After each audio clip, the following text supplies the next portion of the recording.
നമസ്കാരം. നിങ്ങൾ ആദ്യമായി വിദേശത്തേക്ക് വന്ന ദിവസം നിങ്ങളുടെ മനസ്സിൽ ഉണ്ടായിരുന്ന സ്വപ്നങ്ങൾ ഇന്ന് എത്രണ്ണം യാഥാർത്ഥ്യമായിട്ടുണ്ട്? ഒരു ജോലി, ഒരു ശമ്പളം, ഒരു വീട്, ഒരു കാർ, കുട്ടികളുടെ നല്ല പഠനം, മാതാപിതാക്കളുടെ നല്ല ആരോഗ്യം, PR അല്ലെങ്കിൽ സിറ്റിസൺഷിപ്പ്, ഒരുപക്ഷെ അതും.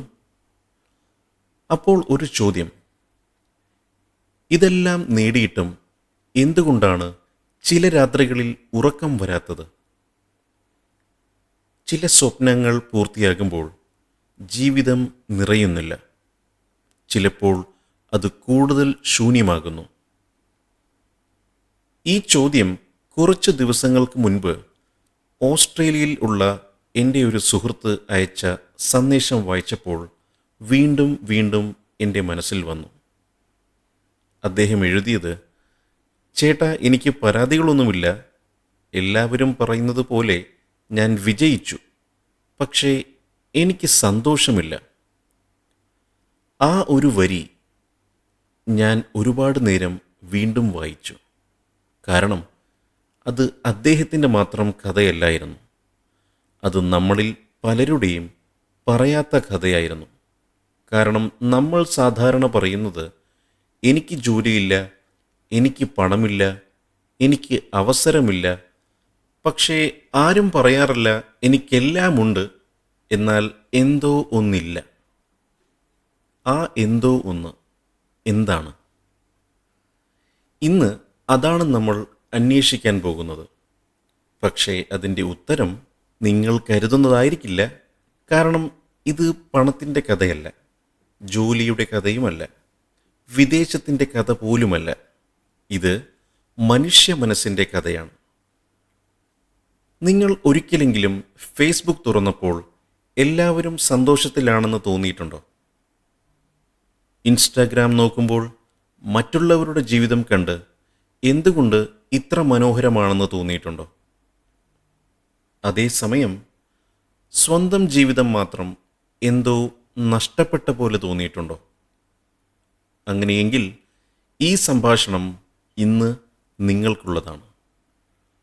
നമ്മൾ മറ്റുള്ളവരുടെ ഏറ്റവും മനോഹരമായ നിമിഷങ്ങളെയാണ് കാണുന്നത്. പക്ഷേ സ്വന്തം ജീവിതത്തിൻ്റെ മുഴുവൻ ഭാരം ചുമക്കുകയാണ്. ഒരു കാര്യം ഞാൻ ഉറപ്പു തരാമെന്ന്: ഈ എപ്പിസോഡ് കഴിയുമ്പോൾ നിങ്ങൾ നിങ്ങളെക്കുറിച്ച് ഇതുവരെ ചോദിക്കാത്ത ഒരു ചോദ്യം ചോദിക്കും. പക്ഷേ ആ ചോദ്യം നിങ്ങളുടെ ജീവിതം പോലും മാറ്റാനിടയുണ്ട്.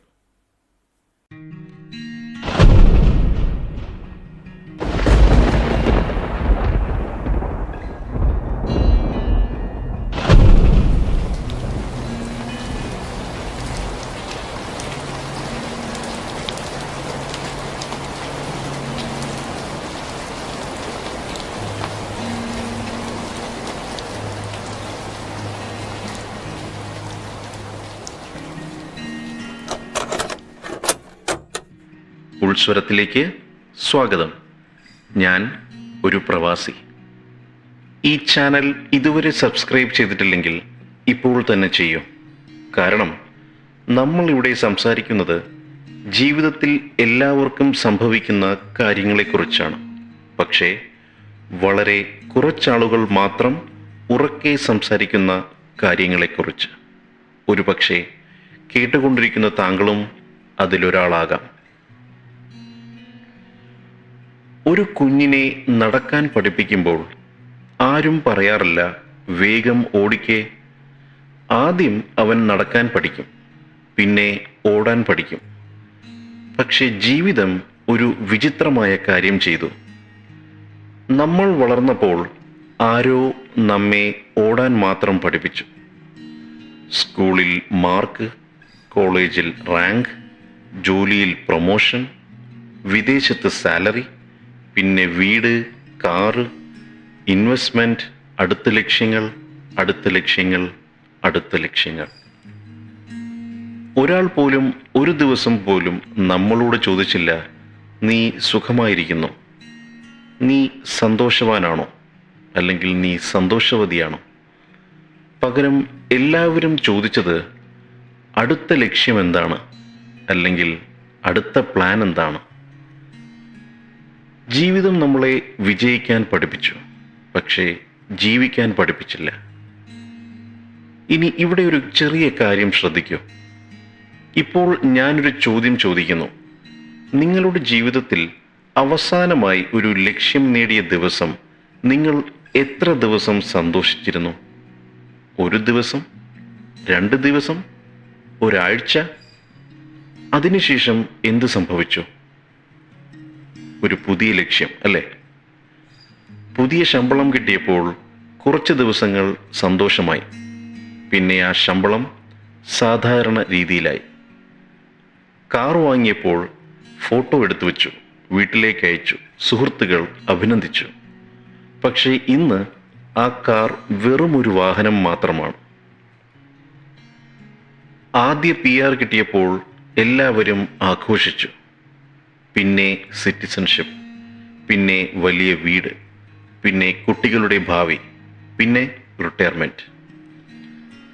ശ്രദ്ധിച്ചോ? ലക്ഷ്യങ്ങൾ അവസാനിക്കുന്നില്ല, അവ രൂപം മാറിക്കൊണ്ടേയിരിക്കുകയാണ്. ജീവിതം പലപ്പോഴും നമ്മെ ക്ഷീണിപ്പിക്കുന്നത് പ്രശ്നങ്ങൾ കൊണ്ടല്ല, അവസാനിക്കാത്ത ലക്ഷ്യങ്ങൾ കൊണ്ടാണ്. പക്ഷേ ഇതിൻ്റെ പിന്നിൽ ഒരു വലിയ കാരണമുണ്ട്. അത് മനസ്സിലാക്കിയാൽ ഇന്നുവരെ നിങ്ങൾ നിങ്ങളെ കുറ്റപ്പെടുത്തിയ പല കാര്യങ്ങളും പെട്ടെന്ന് മാറാൻ തുടങ്ങും. കാരണം നമ്മുടെ തലച്ചോറിന് ഒരു ചെറിയ സ്വഭാവമുണ്ട്. അത് ലഭിച്ചതിനേക്കാൾ ലഭിക്കാത്തതിലാണ് കൂടുതൽ ശ്രദ്ധിക്കുന്നത്. ഇതിന് മനഃശാസ്ത്രത്തിൽ ഒരു പേരുണ്ട്, ഹെഡോണിക് അഡാപ്റ്റേഷൻ. പേരോർമ്മിക്കേണ്ട, പക്ഷേ അതിൻ്റെ അർത്ഥം നമ്മുടെ ജീവിതം മുഴുവൻ സ്വാധീനിക്കുന്ന ഒന്നാണ്. ലളിതമായി പറഞ്ഞാൽ, മനസ്സ് പുതിയ സന്തോഷങ്ങളോട് വളരെ വേഗം ശീലിക്കുന്നു. അതുകൊണ്ടാണ് ഒരിക്കൽ സ്വപ്നമായിരുന്ന ജീവിതം ഇന്ന് സാധാരണ ജീവിതമായി തോന്നുന്നത്. അപ്പോൾ പ്രശ്നം നിങ്ങളുടെ ജീവിതത്തിലാണോ? അല്ല. പ്രശ്നം നിങ്ങളുടെ മനസ്സിലാണോ? അതുമല്ല. പിന്നെ പ്രശ്നം എവിടെയാണ്? അത് പറയുന്നതിന് മുൻപ് നമുക്കൊരു മനുഷ്യൻ്റെ കഥ കേൾക്കാം. കാരണം കഥകൾ സത്യങ്ങൾ പഠിപ്പിക്കുന്ന ഏറ്റവും മനോഹരമായ വഴിയാണ്.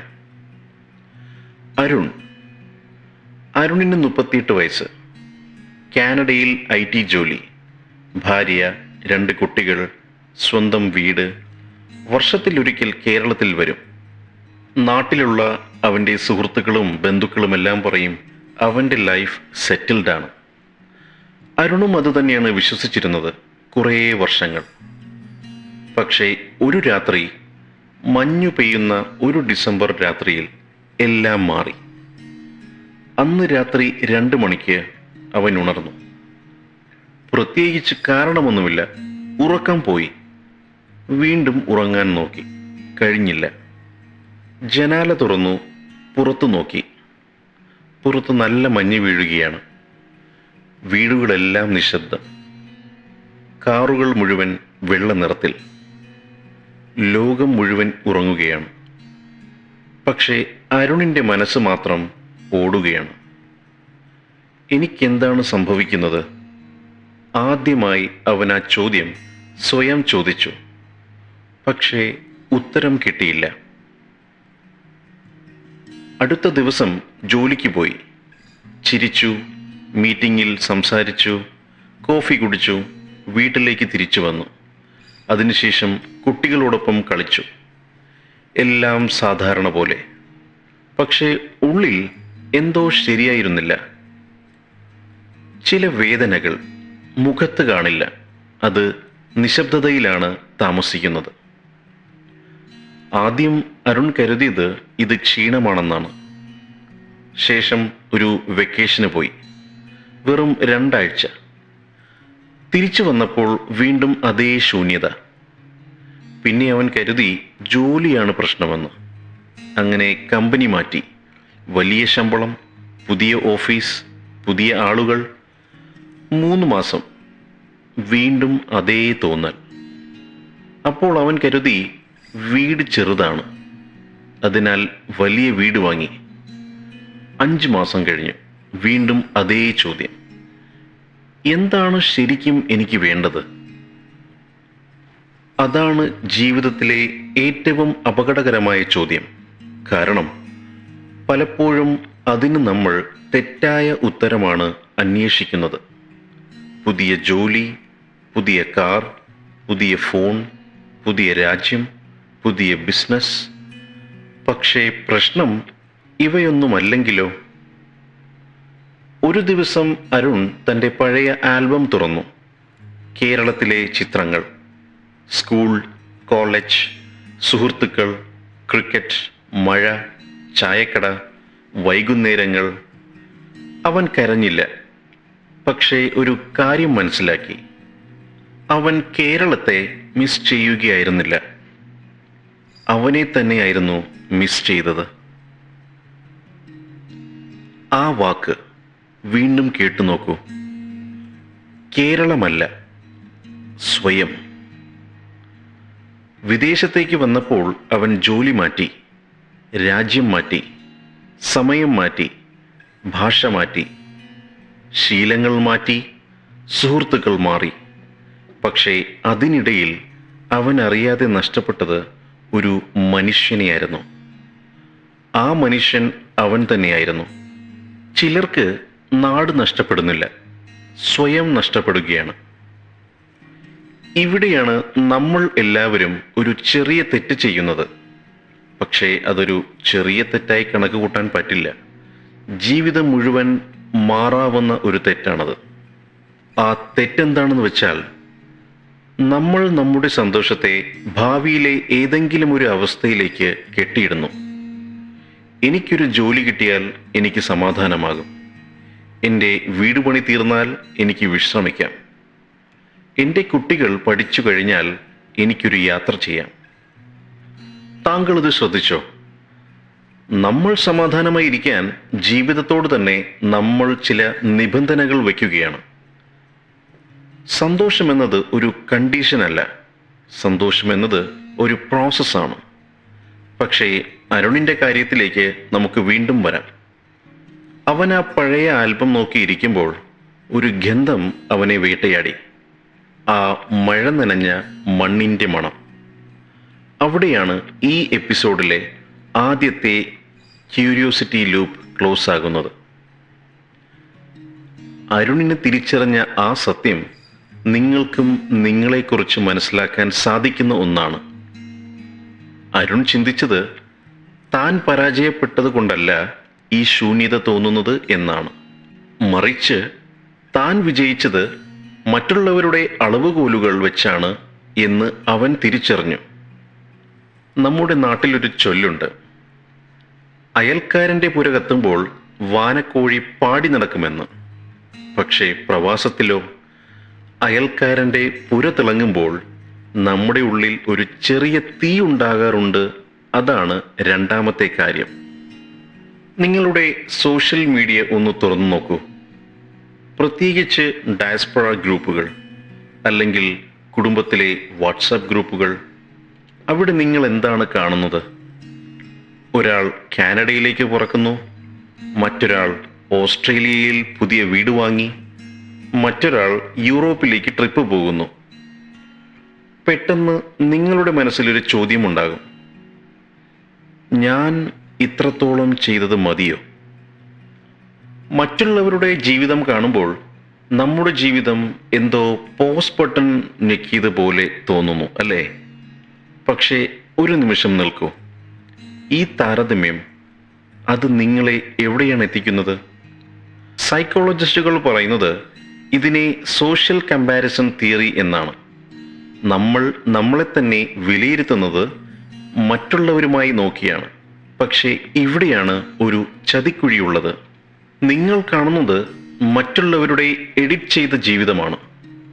അവരുടെ കടങ്ങളും അവരുടെ ശൂന്യതയും അവരുടെ ഒറ്റപ്പെടലും ഫിൽറ്ററിട്ട് മറച്ചു പിടിച്ച ഒന്നാണ്. ആ അരുണില്ലേ, നമ്മൾ നേരത്തെ സംസാരിച്ച വ്യക്തി, അവനും ഇതേ കാര്യമാണ് ചെയ്തത്. അവനും എല്ലാം ഉണ്ടായിരുന്നു. പക്ഷേ തൻ്റെ സുഹൃത്ത് മറ്റൊരു വലിയ വീട്ടിലേക്ക് മാറിയപ്പോൾ അവിടെ അരുണിന് തൻ്റെ വിജയം വിജയമായി തോന്നാതെയായി. നമ്മുടെ സന്തോഷത്തിൻ്റെ റിമോട്ട് കൺട്രോൾ മറ്റൊരാളുടെ കയ്യിൽ ഒരിക്കലും കൊടുക്കരുത്. ഇവിടെ വെച്ച് ഞാൻ നിങ്ങളോടൊരു കാര്യം പറയട്ടെ. വിജയം എന്നത് മറ്റുള്ളവർക്ക് കാണാനുള്ള ഒന്നല്ല. വിജയം എന്നത് നിങ്ങൾക്ക് അനുഭവിക്കാനുള്ള ഒന്നാണ്. പക്ഷേ എന്തുകൊണ്ടാണ് ആ അനുഭവം നമുക്ക് കിട്ടാത്തത്? അതിന് മൂന്നാമതായി ഒരു കാരണമുണ്ട്. പല പ്രവാസികളും അറിയാതെ പോകുന്ന ഒരു കാരണം. അത് നമ്മുടെ വേരുകൾ അറ്റുപോകുന്നതാണ്. നാട്ടിൽ നിന്ന് നമ്മൾ ഇങ്ങോട്ട് വന്നപ്പോൾ നമ്മൾ കൊണ്ടുവന്നത് ഒരു ലഗേജ് മാത്രമല്ലായിരുന്നു. അതിനുള്ളിൽ നമ്മുടെ കുറേ ഓർമ്മകളും കൂടിയുണ്ടായിരുന്നു. പക്ഷേ പുതിയ നാട്ടിലെ തിരക്കുകൾക്കിടയിൽ, ജോലിയുടെ സ്ട്രെസ്സിൽ നമ്മൾ ആ ഓർമ്മകളെ എവിടെയോ ഉപേക്ഷിച്ചു. പക്ഷേ ഈ ശൂന്യത മാറ്റാൻ നമ്മൾ എന്തു ചെയ്യണം? തിരിച്ചു നാട്ടിൽ പോകണം? അതല്ല അതിൻ്റെ ശരിയായ ഉത്തരം. ഉത്തരം നിങ്ങളുടെ ശീലങ്ങളിലാണ്. ശൂന്യത തോന്നുന്നത് ഒരു തെറ്റല്ല, അതൊരു സിഗ്നൽ മാത്രമാണ്. നിങ്ങളുടെ ആത്മാവ് നിങ്ങളോട് പറയുന്നത് എനിക്ക് കുറച്ചുകൂടി ശ്രദ്ധ വേണം എന്നാണ്. ഇനി ഇതെങ്ങനെ മാറ്റാമെന്ന് നമുക്ക് ആലോചിക്കാം. അതിന് നമുക്ക് 3 ചെറിയ വഴികളുണ്ട്. ഒന്ന്, ദ 1% റൂൾ. അതായത് ദിവസവും നിങ്ങളുടെ ഡിജിറ്റൽ ലോകത്തിന് പുറത്ത് ഒരു 5 മിനിറ്റ് വെറുതെ ഇരിക്കുക. ഫോണില്ലാത്ത, ചിന്തകളില്ലാത്ത പ്രവാസഭൂമിയിലെ ഒരു തണുത്ത കാറ്റ് ആസ്വദിക്കാൻ ശ്രമിക്കുക. മറ്റൊരാളുമായി താരതമ്യം ചെയ്യാനല്ല ഞാൻ പറയുന്നത്. നിങ്ങൾ ഇവിടെ ജീവിച്ചിരിക്കുന്നു എന്ന തിരിച്ചറിയലുണ്ടാക്കാൻ ഒരു ശ്രമം. 2, നിങ്ങളുടെ പഴയ ഇഷ്ടങ്ങളെ വിളിച്ചുണർത്തുക. നിങ്ങൾ വിദേശത്തെത്തിയപ്പോൾ അവസാനിപ്പിച്ച ആ പഴയ ഹോബി എന്തായിരുന്നു? ഒരുപക്ഷെ വായന, സംഗീതം, അല്ലെങ്കിൽ ഒരു ചെറിയ ജോഗിങ്, അല്ലെങ്കിൽ സൈക്ലിംഗ്. അത് തിരികെ കൊണ്ടുവരിക. ജോലിയുടെ പുറത്തുള്ള നിങ്ങളിലെ വ്യക്തിയെ കണ്ടെത്തുക. നിങ്ങളൊരു ജോലി ചെയ്യുന്ന മെഷീനല്ല. നിങ്ങൾ വികാരങ്ങളുള്ള ഒരു മനുഷ്യജീവനാണ്.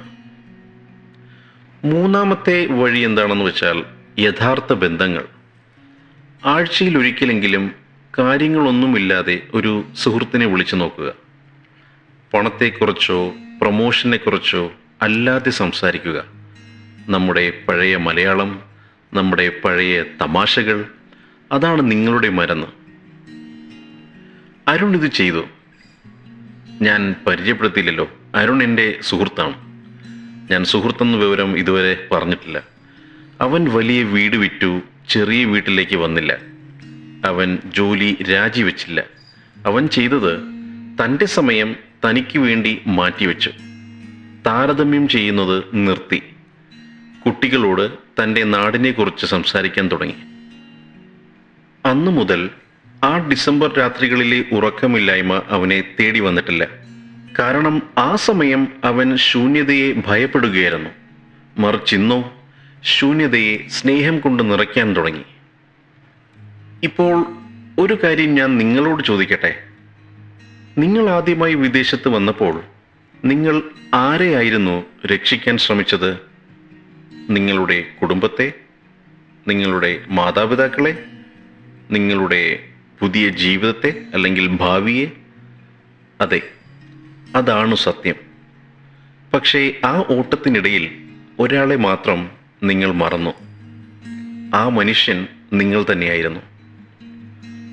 ഒരു വിമാനത്തിൽ ഒരു അപകട സാഹചര്യം വന്നാൽ ഒരു നിർദ്ദേശം അവരെപ്പോഴും പറയും. അത് ആദ്യം നിങ്ങളുടെ ഓക്സിജൻ മാസ്ക് ധരിക്കുക, പിന്നീട് മാത്രം മറ്റുള്ളവരെ സഹായിക്കുക. എന്തുകൊണ്ടാണ് അങ്ങനെ പറയുന്നത്? അതിന് കാരണം ശ്വാസം കിട്ടാത്ത വ്യക്തികൾക്ക് മറ്റൊരാളെ രക്ഷിക്കാൻ കഴിയില്ല. ജീവിതവും അതുപോലെയാണ്. സ്വന്തം മനസ്സ് ദിവസം തോറും ശൂന്യമാകുമ്പോൾ നിങ്ങൾ എത്ര പണം സമ്പാദിച്ചാലും, എത്ര വലിയ വീട് വച്ചാലും, എത്ര രാജ്യങ്ങൾ കണ്ടാലും അതിനൊന്നും ആ ശൂന്യത നിറയ്ക്കാൻ കഴിയില്ല.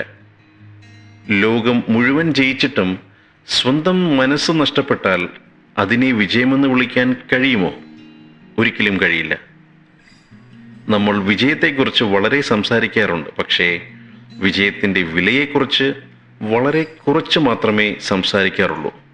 അതിനുള്ള കാരണം, ചില വിജയത്തിനും ഒരു വിലയുണ്ട്.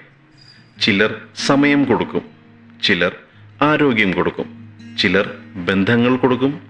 പക്ഷേ ഏറ്റവും അപകടകരമായത് സ്വയം നഷ്ടപ്പെടുത്തുന്നതാണ്. ഒരു ദിവസം നിങ്ങളുടെ മകൻ അല്ലെങ്കിൽ മകൾ നിങ്ങളോട് ഒരുപക്ഷെ ചോദിച്ചേക്കാം, അച്ഛാ അല്ലെങ്കിൽ അമ്മി, നിങ്ങൾ ഇത്രയും കാലം കഷ്ടപ്പെട്ട് ജീവിച്ചിട്ട് സന്തോഷം കിട്ടിയിരുന്നോ? ആ ദിവസം നിങ്ങളുടെ ഉത്തരം എന്തായിരിക്കും? ആ ചോദ്യം ഇന്ന് തന്നെ സ്വയം ചോദിക്കൂ. കാരണം ആ ഉത്തരം 10 വർഷത്തിന് ശേഷം മാറില്ല. അത് മാറണമെങ്കിൽ ഇന്ന് തന്നെ ഏതെങ്കിലും രീതിയിൽ മാറ്റിയിരിക്കണം. ജീവിതം ഒരു ദിവസം കൊണ്ട് മാറില്ല, പക്ഷേ ഒരു തീരുമാനം ഒരു ജീവിതം തന്നെ മാറ്റിമറിക്കും. ഇന്ന് ഈ വീഡിയോ അവസാനിപ്പിക്കുന്നതിന് മുൻപ് ഞാൻ നിങ്ങളോട് ഒരു ചെറിയ അഭ്യർത്ഥന നടത്തട്ടെ. ഇന്ന് രാത്രി ഉറങ്ങുന്നതിന് മുൻപ് 5 മിനിറ്റ് ഫോൺ മാറ്റിവെക്കൂ. ആ വിൻഡോ തുറക്കൂ, പുറത്തേക്ക് നോക്കൂ. പിന്നെ സ്വയം ഒരു ചോദ്യം ചോദിക്കൂ. ഞാനിപ്പോൾ എന്തിനു വേണ്ടിയാണ് ശരിക്കും ഓടുന്നത്? എനിക്ക് വേണ്ടിയാണോ? ആ ചോദ്യത്തിന് ഒരു ഉത്തരം ഉടൻ തന്നെ കിട്ടണമെന്നില്ല, പക്ഷേ ആ ചോദ്യം ചോദിക്കാൻ തുടങ്ങുന്ന ദിവസം നിങ്ങളുടെ ജീവിതം പതുക്കെ മാറാൻ തുടങ്ങും. എല്ലാ വലിയ മാറ്റങ്ങളും ഒരു വലിയ തീരുമാനത്തിൽ നിന്നല്ല തുടങ്ങുന്നത്, ഒരു ചെറിയ സത്യസന്ധമായ ചോദ്യത്തിൽ നിന്നാണ്. ചിലപ്പോൾ ജീവിതം മാറ്റുന്നത് ഒരു പുതിയ ജോലിയല്ല, ഒരു പുതിയ രാജ്യമല്ല, ഒരു പുതിയ ചിന്തയാണ്. ഈ സംഭാഷണം നിങ്ങളുടെ മനസ്സിൽ ഒരു ചെറിയ വെളിച്ചമെങ്കിലും തെളിയിച്ചിട്ടുണ്ടെങ്കിൽ ഒരു കാര്യം ചെയ്യൂ. ഈ വീഡിയോ നിങ്ങൾക്കറിയാവുന്ന, വിജയിച്ചിട്ടും ചിരിക്കാൻ മറന്നുപോയ ആ സുഹൃത്തിന് അയച്ചു കൊടുക്കൂ. കാരണം പുറത്തെല്ലാം ശരിയാണെന്ന് തോന്നുന്ന ഏറ്റവും കൂടുതൽ ആളുകളാണ് ഉള്ളിൽ ഏറ്റവും നിശബ്ദമായി പൊരുതിക്കൊണ്ടിരിക്കുന്നത്. നമ്മൾ പലപ്പോഴും ചോദിക്കുന്നത് എത്ര സമ്പാദിച്ചു എന്നാണ്. പക്ഷേ ജീവിതത്തിൻ്റെ അവസാനം മനസ്സ് ചോദിക്കുന്നത് എത്ര ജീവിച്ചു എന്നായിരിക്കും. ഈ ചാനൽ ഇതുവരെ സബ്സ്ക്രൈബ് ചെയ്തിട്ടില്ലെങ്കിൽ സബ്സ്ക്രൈബ് ചെയ്യൂ. കാരണം ഉൾസ്വരം പ്രശ്നങ്ങൾക്ക് പെട്ടെന്നുള്ള ഉത്തരങ്ങൾ തരുന്ന ഒരു ചാനലല്ല, പക്ഷേ ഒരുപക്ഷേ നിങ്ങളുടെ ജീവിതത്തെ വേറൊരു കണ്ണിലൂടെ കാണാൻ സഹായിക്കുന്ന ഒരു സഹയാത്രികനാകാൻ ഞാൻ ശ്രമിക്കും. കമൻറ്റിൽ ഒരു വാക്ക് മാത്രം എഴുതൂ, ഞാൻ എന്നെ മറക്കില്ല. കാരണം ആ വാക്ക് എനിക്ക് വേണ്ടിയല്ല, നിങ്ങൾക്ക് തന്നെ കൊടുക്കുന്ന ഒരു വാഗ്ദാനമാണ്. അടുത്ത എപ്പിസോഡിൽ നമ്മൾ സംസാരിക്കാൻ പോകുന്നത് പ്രവാസ ജീവിതത്തിലെ ഏറ്റവും തെറ്റിദ്ധരിക്കപ്പെട്ട ഒരു വികാരത്തെക്കുറിച്ചാണ്. എന്തുകൊണ്ട് ആയിരക്കണക്കിന് ആളുകൾക്കിടയിൽ ജീവിച്ചിട്ടും ഒരു മനുഷ്യൻ ഒറ്റപ്പെട്ടതായി തോന്നുന്നു? ഒരു ഒറ്റപ്പെടൽ ശത്രുവാണോ, അതോ നമ്മളെ എന്തോ പഠിപ്പിക്കാൻ വന്ന ഒരു നിശബ്ദ അധ്യാപകനോ? ആ സംഭാഷണവുമായി വീണ്ടും കാണാം. അതുവരെ ഓടൂ സ്വപ്നങ്ങൾക്കായി. പക്ഷേ ഇടയ്ക്ക് ഒന്ന് നിൽക്കാനും മറക്കരുത്. കാരണം ചിലപ്പോൾ നമ്മൾ അന്വേഷിക്കുന്ന ജീവിതം നമ്മുടെ മുന്നിലല്ല, നമ്മൾ നിർത്തുന്ന ആ നിമിഷത്തിലാണ്. ഞാൻ നിങ്ങളുടെ പ്രവാസി. നമസ്കാരം.